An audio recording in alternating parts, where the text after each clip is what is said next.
ನಮಸ್ತೆ ಫ್ರೆಂಡ್ಸ್, ನಾನು ನಿಮ್ಮ ಚೇತನ್ ಮಾತಾಡ್ತಾ ಇದ್ದು. ಬನ್ನಿ, ಇವತ್ತು ನಮ್ಮದೊಂದು ಡೋರ್ ಹಾಳಾಗ್ಬಿಟ್ಟಿತ್ತು. ಅದನ್ನು ಮತ್ತೆ ಯಾವ ಥರ ರೆಡಿ ಮಾಡೋದಂತ ತೋರಿಸ್ತೀನಿ ಫ್ರೆಂಡ್ಸ್. ಎಲ್ಲ ಖರಾಬ್ ಆಗಿಬಿಟ್ಟಿತ್ತು.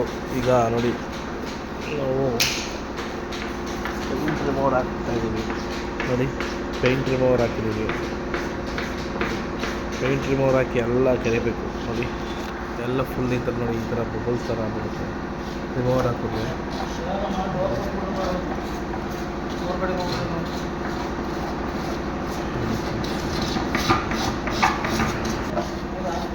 ನೋಡಿ ಫ್ರೆಂಡ್ಸ್, ಈ ಥರ ಎಲ್ಲ ರಿಮೂವರ್ ಹಾಕಿದ್ರಿಂದ ಎಲ್ಲ ಎದ್ದಾಗ್ತದೆ. ಫಿನಿಶಿಂಗ್ ತುಂಬ ಚೆನ್ನಾಗಿ ಬಂದಿತ್ತು. ಬಟ್ ಆದರೆ ಈ ಗ್ರೈನ್ಸ್ ಸಣ್ಣ ಸಣ್ಣ ಗ್ರೈನ್ಸ್ ಇದೆ ನೋಡಿ, ಈ ಗ್ರೈನ್ಸಲ್ಲಿ ಸ್ವಲ್ಪ ಮಾಲು ಕುಂತ್ಕೊಂಡ್ಬಿಟ್ಟಿತ್ತು. ಹಾಗಾಗಿ ಎಲ್ಲ ತೆಗೆಸ್ತಾ ಇದ್ದೀವಿ.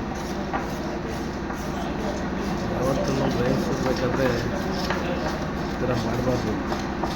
ಸ್ವಲ್ಪ ಮಾಲ್ ಮಾಡ್ಕೊಂಡು ಸ್ವಲ್ಪ ಎಲ್ಲ ಮಾಡ್ಕೊಂಡು ಹೋಗೋದು. ಎಷ್ಟು ರಿಸ್ಕ್ ಆಗುತ್ತಿದ್ರೆ ಡಬಲ್ ಹೋಗಿ 4 ಆಗುತ್ತೆ. ಮತ್ತೆ ಇದನ್ನೆಲ್ಲ ಜೀವಿ ತೆಗೆದು ಮತ್ತೆ ಸೀರಾ ಉಜ್ಜಿ ಕಲರ್ ಮ್ಯಾಚ್ ಮಾಡಿ ಸೀಲರ್ ಹಾಕಿ ಮತ್ತೆ ಉಜ್ಜಿ ಮತ್ತೆ ಸೀಲರ್ ಹಾಕಿ ಮತ್ತೆ ಡಲ್ ಮಾಡಿ ಮತ್ತೆ ಯಾವ್ಯಾವ ಕಲರ್ ಹೋಗಿರುತ್ತೆ ಅದನ್ನು ಮ್ಯಾಚ್ ಮಾಡಿ ಮತ್ತೆ ಮಾಡಬೇಕು. ಅಷ್ಟೊಂದು ರಿಸ್ಕ್ ಆಗುತ್ತೆ. ಯಾವತ್ತೂ ನೀವು ಗ್ಲೇಜಿ ಮಾಡಿದ್ಮೇಲೆ ಈ ಗ್ರೈನ್ಸ್ಗಳಿಗೆಲ್ಲ ಎತ್ತೋದಂಗೆ ಮಾಡಬಾರ್ದು. ಮಾಡಿದ್ರೆ ನೋಡಿ ಪರಿಸ್ಥಿತಿ ಯಾವ ಥರ ಇದೆ ಅಂತ ಈ ಥರ ಮಾಡಬೇಕಾಗುತ್ತೆ. ಮತ್ತೆ ಕೆರಿಬೇಕಾಗುತ್ತೆ. ನಾವು ಸ್ಪ್ರೇ ಮಾಡಬೇಕಾದ್ರೆ ಒಂದೇ ಸಲ ನೋಡ್ಕೊಂಡು ಫಿನಿಶಾಗ ಮಾಡಬೇಕು. ಎಲ್ಲ ಯಾವ ಥರ ಕೆರಿಬೇಕು ಅಂತ ತೋರಿಸ್ತೀನಿ.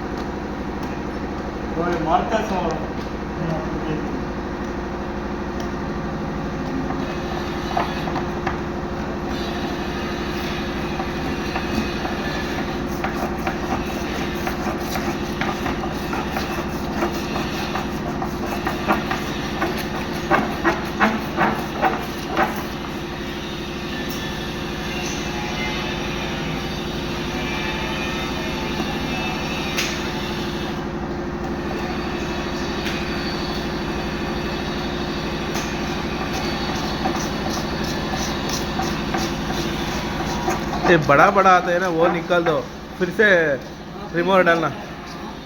हाँ, कितना आता है उतना निकाल दो, फिर से रिमूवर डालना. वो लेके आने को भेज दिया.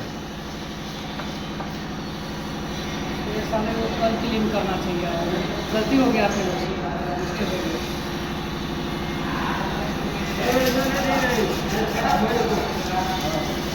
कल फॉरवर्ड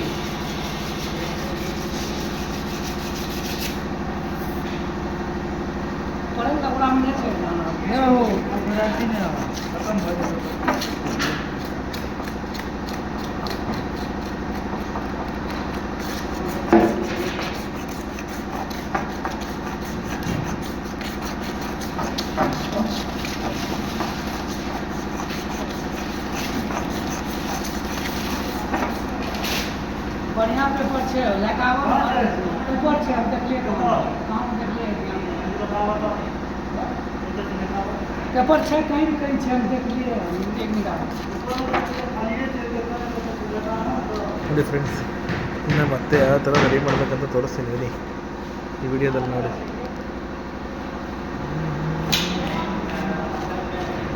ಜಸ್ಟ್ ರಿಮೂವರ್ ಹಾಕಿದ್ದೀವಿ ಅಷ್ಟೇ. ಮತ್ತೆ ಯಾವ ಥರ ರೆಡಿ ಮಾಡಬೇಕು ಡೋರ್ ಹಾಳಾದರೆ ಬಬಲ್ಸ್ ಏನಾದರೂ ಬಂದರೆ ಅನ್ನೋದಕ್ಕೆ ಈ ವಿಡಿಯೋದಲ್ಲಿ ಹೀಗೆ ಅಂತ ತೋರಿಸ್ತೀನಿ. ಬನ್ನಿ ನೋಡೋದಲ್ಲ ಫ್ರೆಂಡ್ಸ್, ರಿಮೂವರ್ ಹಾಕಿ ಯಾವ ಥರ ಕೆರಿಬೇಕು ಅಂತ ನೆಕ್ಸ್ಟ್ ವಿಡಿಯೋದಲ್ಲಿ ಇದನ್ನೇನೇನು ಮಾಡಬೇಕಂತ ತೋರಿಸ್ತೀನಿ. ನೋಡಿ, ಎಲ್ಲ ನೋಡಿ, ಎಲ್ಲ ನೀಟಾಗಿ ಕೆರೆದಿದ್ದು ಮತ್ತೆ ಒಂದ್ಸಲ ರಿಮೂವರ್ ಹಾಕಿ ಕೆರಿಬೇಕು. ಯಾವುದೇ ಡೋರು ಬಬಲ್ಸ್ ಜಾಸ್ತಿ ಬಂದಿದ್ದರೆ ಅದನ್ನು ಈ ಥರ ರಿಮೂವರ್ ಹಾಕಿ ಎಲ್ಲ ಫುಲ್ ಹೊಸ್ದಾಗಿ ಕೆರ್ಕೋಬೇಕು. ಬಾಯ್ ಫ್ರೆಂಡ್ಸ್, ನೆಕ್ಸ್ಟ್ ವಿಡಿಯೋದಲ್ಲಿ ಇದು ಯಾವ ಥರ ರೆಡಿ ಆಗುತ್ತೆ ಅಂತ ತೋರಿಸ್ತೀನಿ.